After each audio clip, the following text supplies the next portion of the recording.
John and I are hunting. We just shot what we think is an 8-point buck.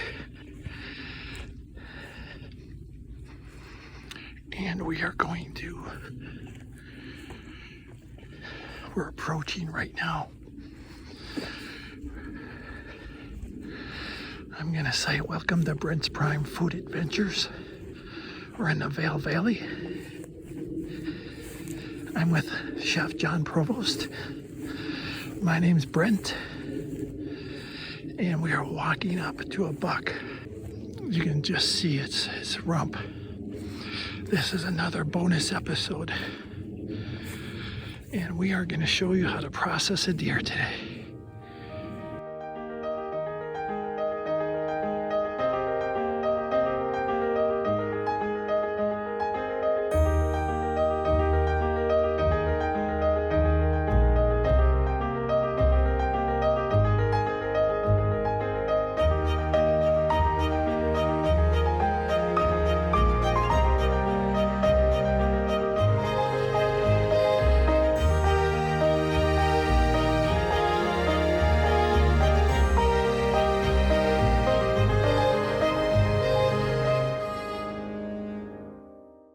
We're in the Vail Valley. I'm Brent. We are having a food adventure today. I'm with my special guest, John Provost, Chef John Provost. He's a graduate of the Culinary Institute of America in Hyde Park and a dear friend. We've known each other since our early 20s. We lived in Vail together. I left and went on and did different things, and John never left. John is still here in the Vail Valley. So today we have a special episode. John shot a mule deer, an 8-point mule deer, and we are going to process the deer together now, and then I'm going to cook a venison dish. It was a great day. Brent has never hunted before. I have 40 acres here, and it just happened. It was, as some people say, it was organic. Let's tell him a little more about the story, John. So John has a hunting license, and John has 40 acres, and John is a hunter. John hunts all the time. So we made a bonfire in the middle of the day, and it's like 30 degrees out, 35 degrees. We're just hanging out. I think we're smoking cigars. He's got his gun with him, and I've got the binoculars. And all of a sudden, John says, hey, look at that 8-point buck. Should I take it? And Brent's response was, yeah. And I'm thinking, this guy's from the city. He's now in Boulder, and, I'm up here. He's never seen me hunt before. And he says, yes. So we stalk this deer, and we're glassing it through he's the spotter, and it was in a perfect position. I got a good rest, and we took a shot. I took a shot, and we got him with one shot. And John's shot couldn't have been more perfect. Right through the shoulder, it actually split the heart as we were processing it. The top of the heart and the bottom of the heart were split by his shot. Yeah. Well, let me. How far was it? He said it was probably about 150 yards. I'm using an old 30-30, which is an old hunting rifle from bygones, and he said I shot it in the shoulder, but I didn't.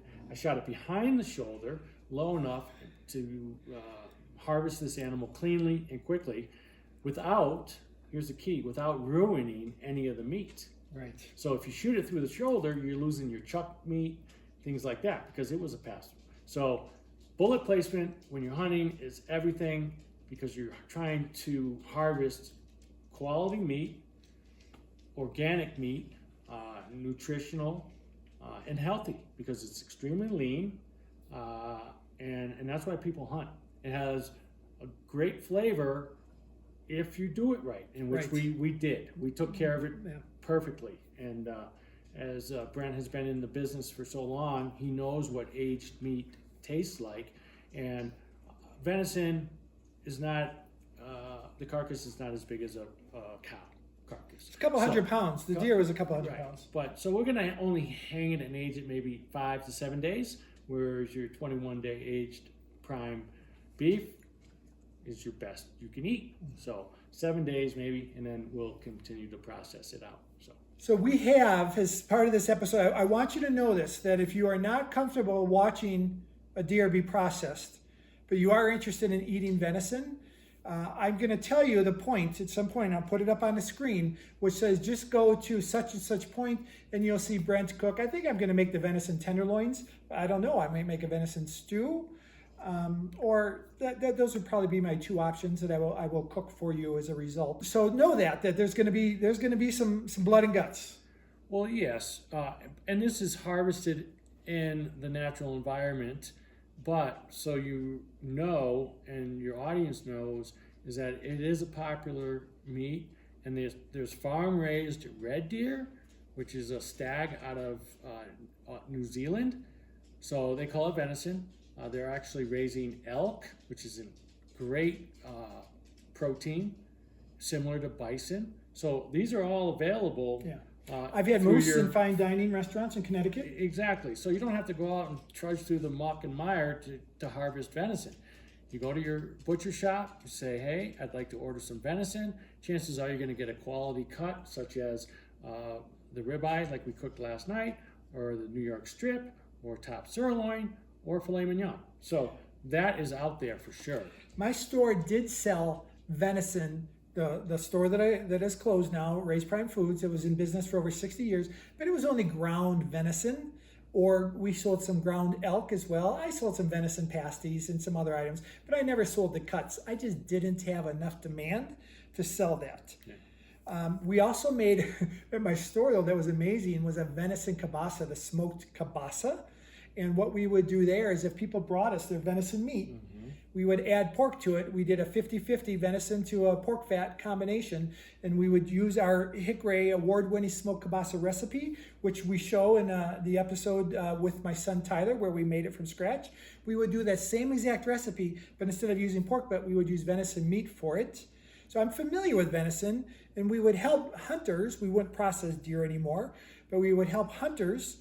And what was amazing, John, really it was amazing, was how quick we broke that buck down from walking through John's front yard. I'm exaggerating a little bit, to hanging into 5 pieces, 6 pieces if you count the trophy head. It really was amazing. And I will say, John has processed 1,000 deer, he says. Yeah. I used to do it commercially. And I know more about meat than most. My family owned a gourmet meat market for 60 plus years. I owned it for 10. So we really did take care of that quick. And that's the key, is to really get it from the field to the locker, or chilling it, the food locker. And up here on the farm, we're hanging it in the barn, which is cool, no heat, and nice temperature, 32 degrees, 34 degrees out right now. And that's key to quality wild game. So now what you'll see next is you'll see you'll see us in the field. This was our introduction. You'll see the deer that John shot, and how we broke it down, and then eventually you'll go ahead and see how a venison dish was prepared. Mm-hmm. Yeah.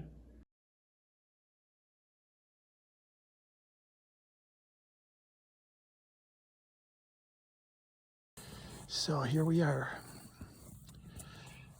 John, what size rifle did you use? 30-30. And we feel it's what we call a 4x4 or an 8-pointer.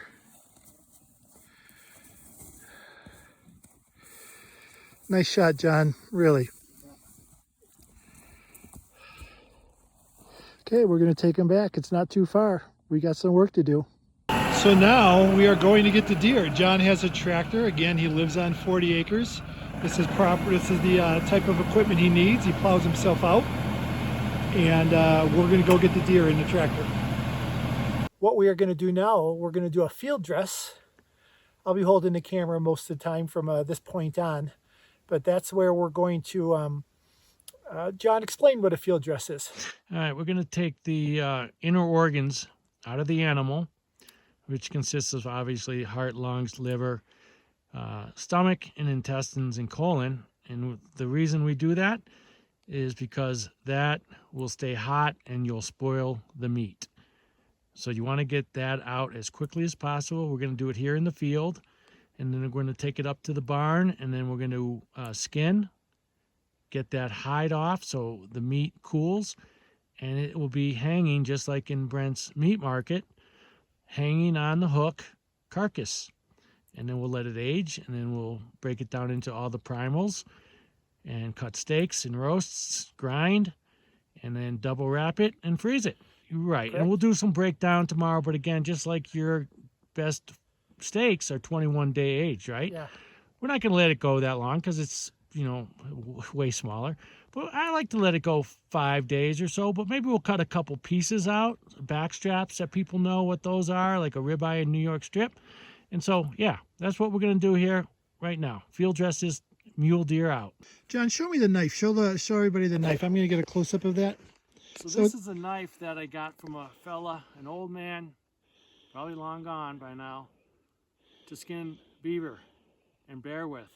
Handmade duct tape knife, carbon steel, sharp as a razor, and I grabbed it and I said, I'm going to try to use it again. I've cut many animals in the field with this. Sure. All right. So I'm going to give it a shot today, and it's looking like it's doing pretty good right now.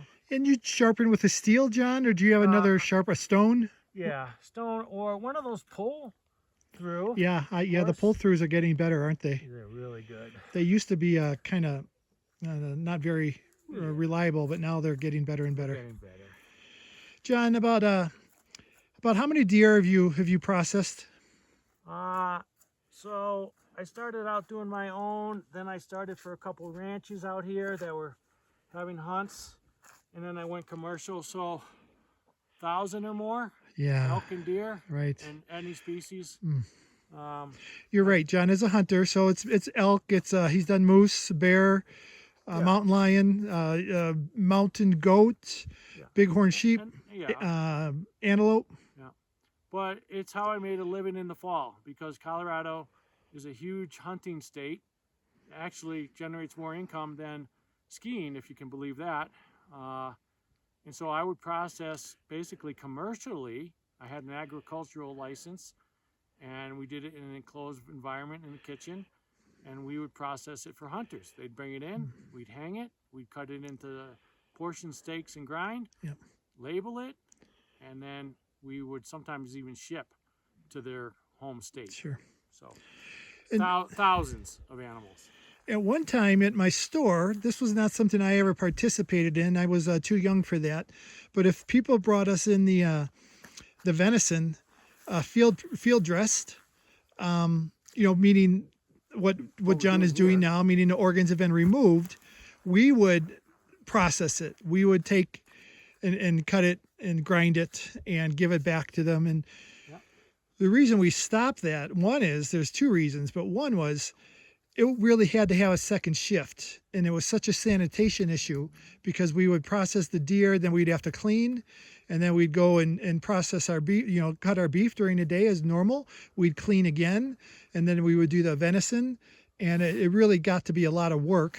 And then the second thing is, at least in Michigan, the rules with chronic wasting have really, really, really, really limited the number of people that'll be willing to process deer anymore. So a lot of the hunters are in Michigan. Remember, we're in Colorado now, but I lived in Michigan. I was born and raised in Michigan, and I was there for 10 years when I owned a meat market.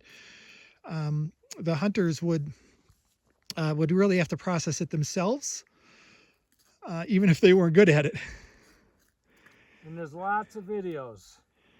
Back a long time ago when there was VHS, I did 2 home butchering videos for a gentleman who was a client. And now we're doing a third, John. Now we're still doing them.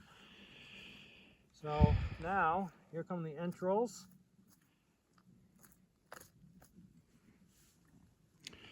This is something that if this makes you squeamish, please don't participate in this particular part or this particular video. So now we have removed the entrails. This is where John got it. He got it actually as we looked at the heart. He got it right in the heart. The bullet wound went right through the top of through the shoulder, right into the top of the heart. And so what we're doing now, John, explain what it's called now that the entrails are out. What are we doing? Well, there's a lot of liquefied, blood. So we're just letting it drain out. So we put him on his stomach, let that blood drain out before we start moving him into the barn. All right. So Yeah. how long will we leave the buck like this? Well, we're gonna probably load them up real quick right here. We do have a road that I built through my property, which makes it convenient for walking, all types of walking. But it also makes it convenient if you do shoot a deer close to it, which this particular deer passed away up there on the hill. So here's my road. So we pulled it to here, the two of us. We just did our field dressing. Now we're going to load it into the bucket and we're going to take it back up to the barn, which is about a quarter, maybe a half mile away. And we'll hang it from its hocks and then we'll skin out the deer to allow the heat to dissipate. And the meat will start to chill down. Right now we're probably in the 30s, mid to high 30s. I was just going to say that. I would say we're right around 32 degrees. You can see there's snow on the ground. So we could leave it in the barn overnight. Exactly. Perfect. So we brought it back, disemboweled, and then we John, tell me the name of this device here that holds the legs apart on the top. Gambrel. A gambrel, okay. And we are going to take it and put it inside the barn where we're going to hang it. No, we're gonna skin it here. Oh. And then we'll move it towards the box. We will skin it here first. Because we got some light. Oh, that makes sense. John's saying as he walks around the corner, there's more light out here than there is inside the barn. So we've elevated the deer. You can see how it's elevated here. When you have your own ranch, you have a lot of the equipment and tools to make your job a little easier than when you're out in the field. So now we're just removing the skin. We did remove the front hooves. There's a cartilage there, just like there is on a chicken wing or a chicken leg. You kind of cut through that and twist. A little bit of sinew, maybe you got to cut twice.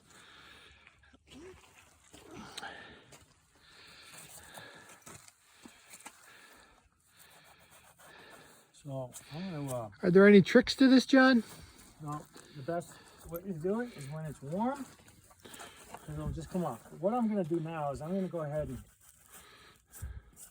cape this front part in case my friend down in Alabama needs one. He's been asking me for that.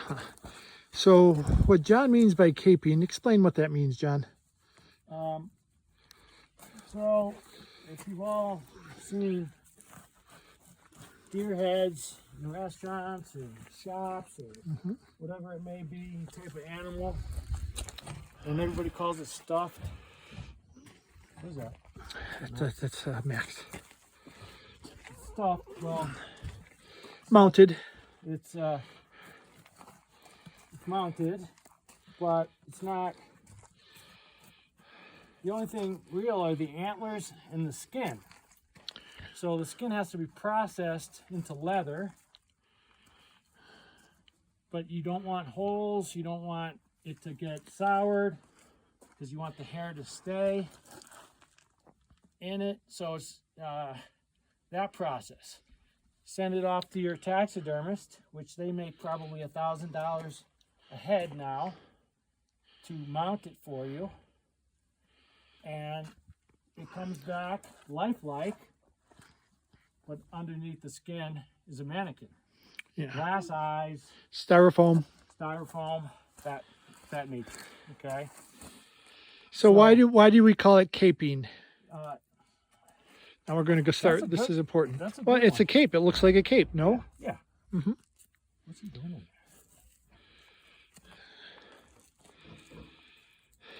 So I've always wondered how you did this. Okay, so I just got that started. Now I'm going to resume taking the back. Max, come here. We have Max going to join us for a moment. Max is a hunting guide, as we spoke about last night. Yeah. Previous episode, Max has joined us. He's a hunting guide. Wyoming and Montana, Mexico. Many guiding trips.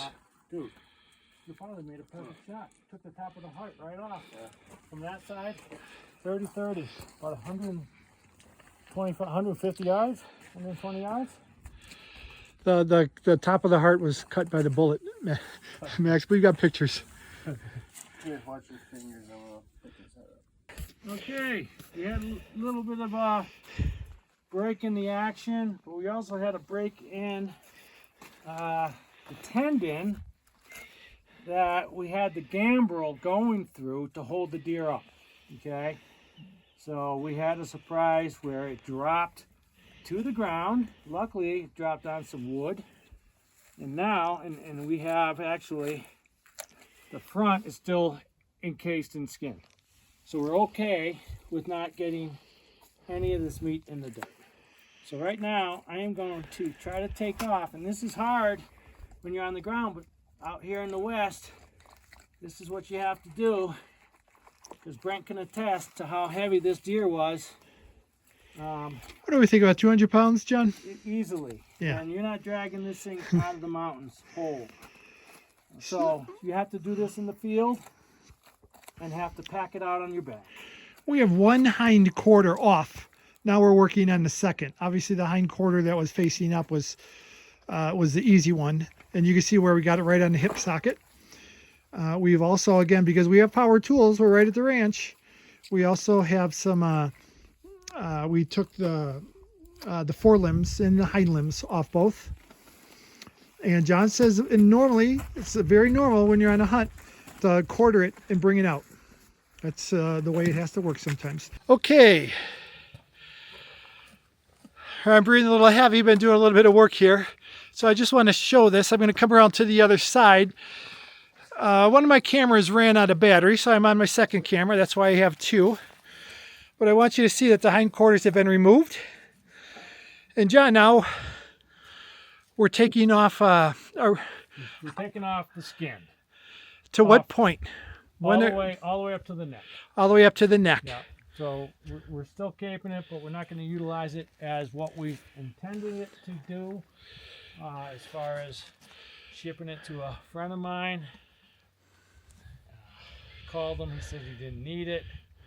So this is we can tan this ourselves if we'd like, and make it just hair on, or even just leather if we wanted to. John, the word I would use for this is seam it out. Would you say you're seaming it out, or no? That's not that's something you do. When you start breaking down. Yeah. The quarters. But there really is. It's I want to call it the seam. Is there a different word then between the skin and the actual meat and the tissue? You know, we're just skinning it. I guess that's what we're doing. That's all we're doing is skinning it. Going to come around here now. I'm going to see what I see what I mean. You'll see what I mean. So I'm pulling. I'm using my knife blade at the same time. Yeah, there we go. Now, this is what you don't see in the grocery stores. This is all behind the scenes with beef. Beef, pork, everything gets lamb, skinned, guys. Everything you're eating, as far as rabbits, everything. Okay. And what's interesting is they all have the same muscle groups. Right. John and I were just looking at the muscles in the hindquarters, which is the same as the hindquarters in a steer. This is the round. The round is broken out into the bottom round, the eye of the round, the top round. This is the sirloin. Then there's shanks. One front quarter is off. Now we're going to take care of the second. Unlike the hindquarters, front quarters are only attached by cartilage. There's no bone attaching meat and cartilage. So they're going to come off a lot easier. We had to go through that hip socket. Yeah, so this, we just did rotator cuff surgery. Okay. This piece of meat, just like this, for 5 days. So show me. So there's a tendon there. That's what we're on the. We are on the.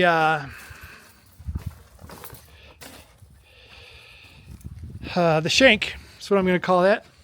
Yep. And here we are, hanging them up. You always want to give them. You don't want them ever touching. Let's hope that one doesn't fall out. So they get plenty of air. Mm-hmm. What we have left is the middle meat. That's what's still hanging in the head. Yeah. So what John is doing now, this is a big piece of neck meat. And we're going to put a hole in that. We're going to hang it. That'll be grinding. Yeah. Mm-hmm. Grind or even stew if you like this. Sure. You could do that like a chuck. Absolutely. off of this animal are the exact same cuts that come off of beef, pork, lamb. So John, back to that neck meat. It is, you see the sinew in it, but if you were to braise that long enough, it would be tender enough for a stew. Absolutely. Absolutely. I agree with that. Or we could just grind it. Absolutely. Might be hard to see, but we're inside the carcass, so we're taking out the tenderloins now. Not the loin, the tenderloin. Yeah. Filet mignon if you were to cut them into steaks. Yep.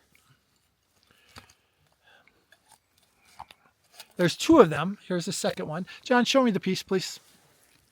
There we go. There's a whole tenderloin of a venison. So we're in the back of a trailer here. Hind quarter, front corner.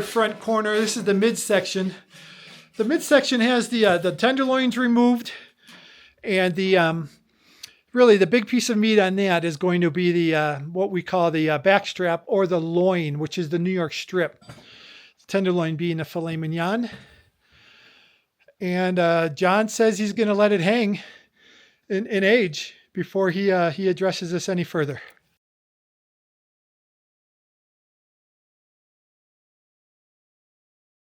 So here I go on butchering that deer that we harvested with Brent. This is a hind quarter. I've taken the meat off the first hind quarter. These are the muscle groups that I'll trim up and cut steaks out of. Doing it outside on a beautiful Thanksgiving day. So here we are. This is the carcass. And these were the back straps hanging on the carcass. I just removed one, which again, you'll have your prime rib and your New York strip. And you see the coating, the pellico. Some people call it both. The hard skin that developed, and that protects the meat as it's hanging to age. And then this is what it looks like on the table. And I will be trimming off of that one side to get down to that gorgeous aged meat. Yep, awesome.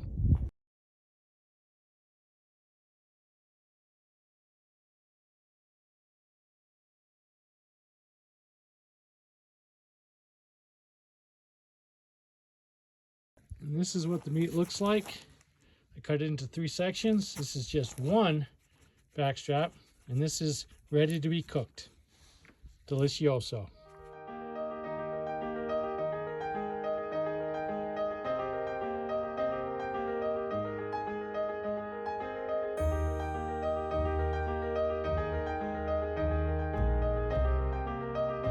Welcome back to my Boulder area home. Today we're going to be preparing the venison tenderloins. This is something, when I cook a whole tenderloin, I refer to it as Chateaubriand. So we are having venison Chateaubriand. And this is from the beautiful buck that my friend Chef John Provost took out on his own property.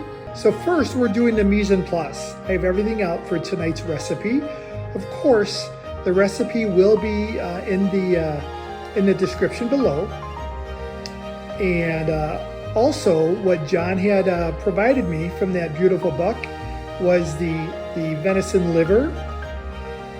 That recipe will be also in the description below. We aren't going to show the preparation for it, but we are going to show the recipe and a couple of pictures of it. In fact, I bet I'm showing those pictures right now of how the venison liver turned out. And then also, I received about 4 or 5 pounds of venison neck meat, which I've cubed and taken all the sinew out. And I'm going to be using some of that for a venison stew. And then the rest, I know I'm going to be doing a venison,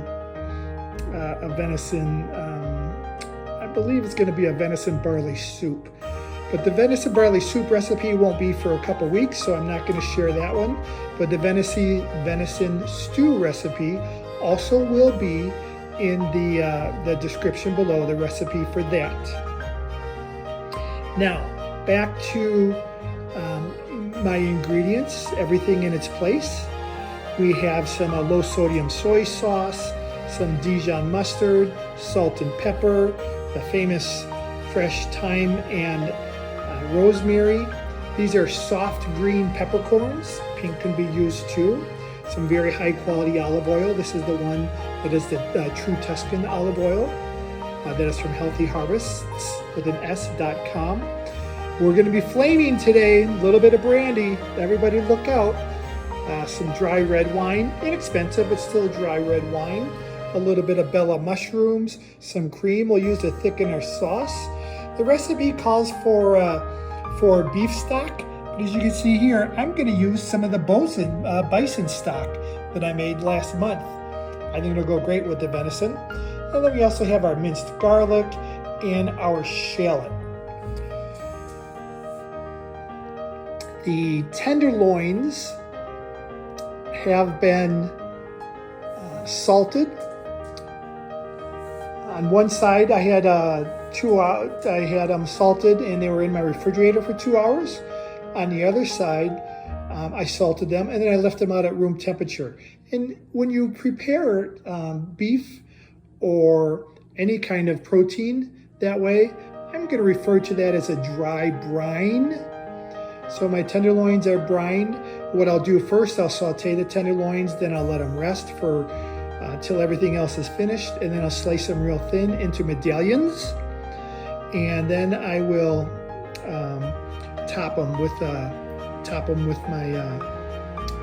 my sauce that I'm making, and serve them with mashed potatoes on the side. And tonight I'm going to have a salad. Although I do recommend in my recipe that something that would go very well with this dish would be some fresh asparagus that's been grilled and then topped or hit with some fresh lemon juice. Okay, you can see my olive oil is smoking. And now what I'm going to do is I'm going to go ahead and put in, these are the sides that have been peppered, my 2 whole tenderloins. I'm going to set my timer. I'm just going to do about 2 minutes on each side, and then I'll temp them. And I'm going to go ahead and put pepper on this side right now too. 2 minutes is up. Let's give them a little flip. Now that's what I call a sear.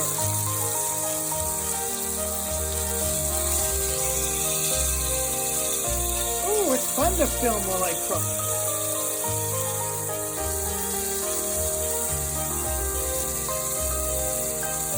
Okay, I'm going to go ahead and take them off, but before I do that, watch this, guys. Again, we're going to see how well I can do this. Because this is the part where we, quote-unquote, deglaze the pan. And this is my brandy here. And if I'm good at this, I can dip it right in. There we go. That is the fun. Woo-ha! And we're going to let that simmer as long as it would, until the flame went out. And now I'm going to go ahead and take them off and set them on my cutting board and do my mushrooms. Now I'm adding my mushrooms. We'll let those saute for about 5 minutes. One of the tricks when you're flambeing like that is you cannot do that over an electric stove. I happen to have a gas stove. It's actually wonderful. One of the reasons that I bought my unit here in the Boulder area, and you can't flame like that. So if you have a gas stove, you can dip your brandy or cognac or whatever you're flambeing with, and it'll catch on fire like you saw. If you don't, you can just put in a lighter. I did have a lighter ready and available in case I wasn't able to ignite it, but you saw that it ignited just fine. And here are my 2 tenderloins just resting. You can see where I put the sprigs of the thyme and the rosemary right on. I'll remove those when I get ready to carve them. They're just going to sit there for about 10 minutes while I get everything else. I'm going to call it my sauce ready. All right, about 5 minutes. Let's add my remaining ingredients. A little bit of red wine, I say about half a cup. little bit of my homemade bison bone broth. Again, look at that jiggle. God, I make a good broth. If you haven't seen that, that's in the episode where I make the bison bone broth. That is called The History of the Memphis Bison Ranch. I'm going to use about half of this. We can't make it too liquidy. And my shallots. A little bit of a low sodium soy sauce. And the other items I'm going to need a utensil for, so I have to set the camera down. So I'm going to mix these, but the other items were my soft, and you have to use a soft peppercorn, green or pink. You cannot use a hard peppercorn for this recipe, as well as a little bit of Dijon mustard, and then my garlic. Now I'm going to stir this, bring it to a boil, add my cream. I had turned my saucepan from medium high to high. You might remember I said bring it to a roiling boil. That qualifies. Now I'm going to add my cream. And I'm going to let this thicken.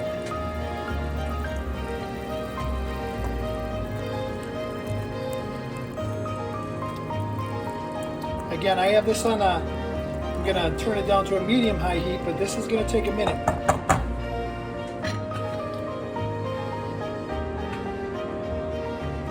I did use a plant-based cream this time. No problem. I'm not dairy intolerant, but sometimes I just stay away from it. So this is the heavy cream alternative. While my sauce is continuing to thicken, I'm going to go ahead and slice my my Chateaubriand. This is going to take 2 hands, so just know that I have a nice carving knife here that I'll be using. I'm pretty handy with it. I'll be removing those herbs that have been sauteed. Let's see how it turns out. What I'll say about this is God, yes. I would call that medium rare. I would not call that rare. Okay, I tried my sauce. It is exquisite. I have here my salad, but also my Chateaubriand. I'm just going to scoop this like this. And as I say in my instructions, I want to make sure I have extra sauce so I can get it on my potatoes. Then I have leftover Chateaubriand, which has been cut. See how nice and thick that got. And I have some leftover sauce, so that'll be perfect. I've tried it all already, guys. I've tried it all. It's delicious. Cheers.